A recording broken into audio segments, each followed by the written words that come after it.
1995, Xavier, un cadre supérieur respecté, mène une vie exemplaire à Toulouse. Il a tout ce dont il a rêvé, une épouse aimante, 2 enfants pleins d'avenir, un poste prestigieux. Cependant, Xavier cache une douleur profonde, un désir inexpliqué de tout abandonner. Un matin, Xavier quitte son foyer, embrasse sa famille, promet qu'il sera de retour pour le dîner. Mais ce soir-là, il ne rentre pas. Sa voiture est retrouvée vide près d'un pont. Tout semble indiquer un suicide. Sa famille est anéantie, sa disparition plonge ceux qui l'aimaient dans un chagrin sans fin.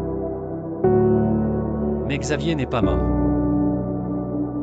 Prenant une décision radicale, il décide de disparaître volontairement.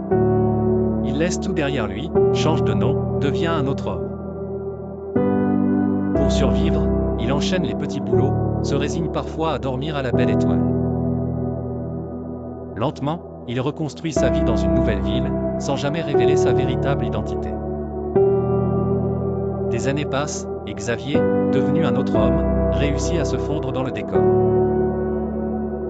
Pendant 15 ans, il vit sous une fausse identité, changeant de ville et de travail, échappant sans cesse à son passé. Jamais il n'est découvert, jamais il ne tente de reprendre contact avec sa famille, tous persuadés de sa mort tragique.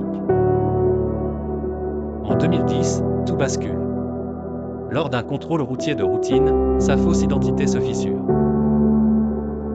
Les policiers réalisent avec stupéfaction qu'ils ont arrêté un homme officiellement déclaré mort depuis 15 ans. Xavier est emmené au poste, interrogé pendant des heures. Pourtant, il demeure calme, accepte sa nouvelle réalité avec une étonnante sérénité. « Je n'en pouvais plus. J'ai préféré disparaître », avoue-t-il enfin, sans une once de regret.